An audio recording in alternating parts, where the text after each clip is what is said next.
So about 5 days ago, I was given early access to Nickelodeon All-Star Brawl 2.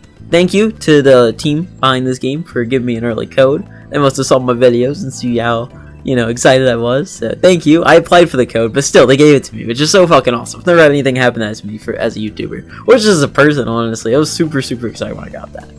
But I'm not sponsored or anything, by the way, so this won't respect my review, which, by the way, I'm doing a review of the game just early on, obviously. I still haven't had as much time as I want to, play around and experience with the game, but I thought I'd just give my thoughts on it, especially day one, coming to be one of the first people to be able to give my thoughts on the game, which is awesome. I was originally going to just do it like a day one video, like you would do with any other fighting game, but I think this is more in line with what I do, so let's stop wasting time and let's just jump into the review. So let's start off with the pros of this game, because I got quite a few to go over. I think this game is a direct upgrade to everything the first game did. The most notable one by far is the graphical upgrade this game went through. Everything from this game is built from the ground up, meaning they just didn't reuse assets or they didn't reuse whatever from the first game. This is pretty much its own unique game. I mean, just stop and look at the characters. Everything just looks so much better. It just looks like a fucking game, not shovelware. In the original game, everyone just kind of looks like stilted model, action figures, not cartoons, where in this, they look like fucking cartoon characters. I love it. I think this also extends out to the movesets. Almost every character's kit in this game got reworked / changed and feels just more in line with how they did. I won't go over every character, but they did just a really good job of making every character stand out. I think a huge problem the first game actually had was, well, everyone just sort of played the same when released. This game just made sure no character feels the same. This also just goes back to, well, the well-chosen cast. You have a good mix of lesser known characters while also having some popular ones, and this just leads to a nice interesting mix of play styles. I guess now is a good time to start talking about the changes to the mechanics of this game. The biggest one is the addition of the slime meter. It functions as a traditional fighting game meter with EX moves, being able to cancel normals, big strong special moves, and even a burst mechanic. This adds just a lot of depth to the game that I feel the first one was just sorely missing. I really like this, and it makes it stand out from other platform fighters. The other notable changes being the changes to grab and both shield. I don't know why I said it like that, but you know what I mean. Rather than having whatever the fuck they did in the first game, you now have a shield, just a normal ass shield, which is such a better change. They still keep the teeter animation though if you shield too close to a ledge, which I don't think is a bad change, though I still don't see how that plays into the game very much, considering it's very clear defense in this game still isn't as strong as in other fighting games. A really good change they made though is that they removed the entire cast having access to cargo throw, because why did they do that? This just kind of boiled the whole cast down to just kind of generic things they do with their throws. Because why wouldn't I just grab you, throw you off stage and edge guard you, and then go back to stage? Why wouldn't I do that? Or why wouldn't I just grab, up throw, do my strong move and kill you? You know what I mean?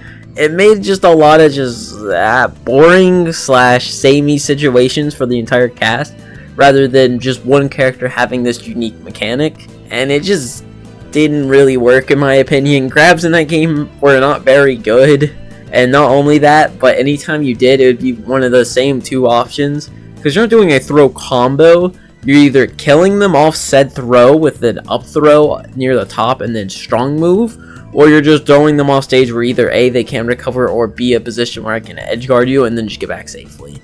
It just wasn't good, where in this game it just kind of has a traditional grab system where you can combo off throws, you can kill off throws. There's no pummeling, but I think this is a much better change. They also added Smash Ultimate's neutral air dodge, but then they kept the air dash for some reason. Meaning, in the air, your only real defensive mechanic besides jumping away is neutral air dodge, which, if you've ever played Smash Ultimate, we fucking hate that mechanic. It is so broken. If you're just near the top of the stage, why wouldn't you just double jump and then air dodge towards the platform? It is safe in almost every situation.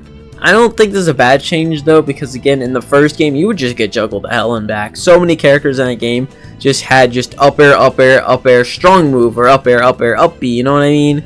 So I think this is a good change, though I'm not a fan of the mechanic of Brawl, but again, I'm being positive. I don't think it's a bad change, though I do like that they kept the air dash. Oh, they also changed the dashing ones. I'm super happy about this one, actually. This is a good thing. In the first game, you just ran automatically with a button to slow down, but you just move normally in this game, which is just such a big upgrade. And the final positive thing I want to talk about is the campaign. They did something really unique with the campaign and made it a roguelike. This is such a cool idea and it works out just so well. This video is kind of rushed because I was spending too much time actually just playing the roguelike, so I can't speak too much on this, or I guess I don't want to speak too much on this because I don't want to spoil it. But seriously, just go play the roguelike. It's a platform fighter roguelike. I don't know how much better you get. It has bosses and everything. Alright, we have arrived at the negative section. So I guess the first thing I want to talk about is probably my biggest complaint about the game is I really don't like the stages. Listen, I'm super boring when it comes to fighting game stages because I don't want to fight the stage. I want to fight my opponent, okay? I understand wanting unique layouts and obviously needing casual stages, but that still doesn't excuse these stages for fucking sucking, dude. They're either too big or too gimmicky. I just don't know what a comp stage is going to look like for this game, but shout out to Garfield stage. I know that one's going to be legal. Small battlefield for life.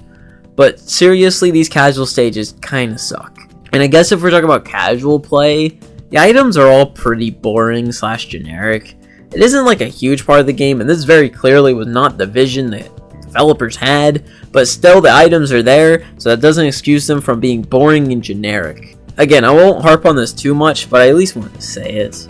Another thing I want to complain about is the CPUs. Obviously, I couldn't play online in the beta. I don't know if that's just like a me thing, or maybe I was queuing at the wrong time. I don't know. I don't even know how many people had access to this, but I couldn't find anyone online, so obviously I could only play against computers, and, well, the computers in this game are not good. I don't think they're programmed very well. Yeah, I was playing against just like the max level, hardest one, whatever, right? And the thing is, all the computers kind of do the same thing of they will just run at you no matter what. It doesn't matter if there's a wall in front of you or anything, and they will just press a button. They are designed to do like one thing and one thing only. Not only that, but they're not even like good. Like the amount of times they'll just SD, they won't tech or anything. They don't even fucking block most of the time. They just get hit by like everything you do. I'm not expecting like chat GBT level like AI or anything, but man, it's just not good, and it kind of takes away from the experience, especially that campaign I was talking about earlier, that single player roguelike. Kind of takes away from it because all the fights are just boiled down to dash attack, run off stage, down air.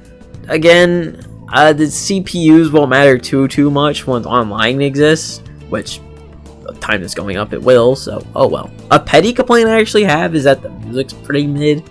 We aren't getting any like sick badass like Devil May Cry, Metal Gear Rising type songs because this is like cartoony fighting game, but it still doesn't excuse the fact that I think most of the music sucks.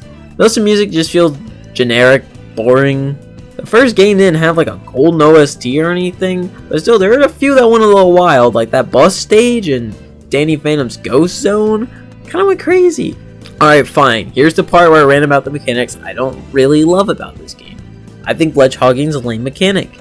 This game already has a decently rough edge guarding game, but ledge hogging is just so much more lame and forces so many more stupid situations. Because if I can't go to ledge, I have to run into your down air. Like, and what? I don't think it's like out of place in this game because you have air dash, which obviously is gonna make it easier for the entire cast to recover. Even characters with like bad recoveries, like Ember or what's his name, Thornberry, who I mean he has like 18 jumps, but still is gonna make recovering in this game easier. But at the same time, I still don't think that means you should take away fucking ledge hogging. I think fucking ledge trumping is perfectly fine for that. But again, it doesn't just feel out of place. And I know I've said this before on this channel at least a few times, but I'm not a big fan of wave dashing. But it doesn't feel like overly centralizing here, though I still haven't played online yet. Couldn't really queue in the beta. But still, I don't know how the wave dashing is going to affect this game. If it's going to be like the defining thing of it, like it is in Melee, or if it's just kind of be like in between talks type of thing, or maybe like, you know, you're gonna do a wave dash like to just approach every once in a while, like, you know what I mean. It's not like the entire fucking game. I don't know how that's gonna play out, but again, I'm not really big fan of wave dashing. I think it creates an unnecessary skill barrier for just picking up the game and trying to play it online. But again, if it's like a huge thing, this isn't too big of a deal. Wave dashing isn't like a super hard mechanic to learn, but that still doesn't make me a fan of it. Oh, and then I guess going off of that, I don't really know how the netcode feels. I'm just hoping that it is playable, because a certain other fighting game, a certain other platform fighting game that has really bad netcode makes me genuinely not want to play it because of that really bad netcode. I think this game has rollback. I believe it does. So I'm just hoping it's good, it's playable, because, well, I'm not gonna go to like in-person Nickelodeon All-Star Brawl 2 tournament, guys. But I will play this game a fuck ton online, especially if it has good netcode. And unfortunately, that's where my critique of this game actually sort of ends. I wasn't really able to play the game as much as I wanted to, because, well, life. I will revisit this video down the road, maybe a month or two later, to give this video my full attention and really put my thoughts down. Because again, this video is a more rush type of thing. Now, to answer the title of the video, is Nickelodeon All-Star Brawl 2 good? Yeah, I'd say it's a good game, especially if you're a fan of the platform fighter genre.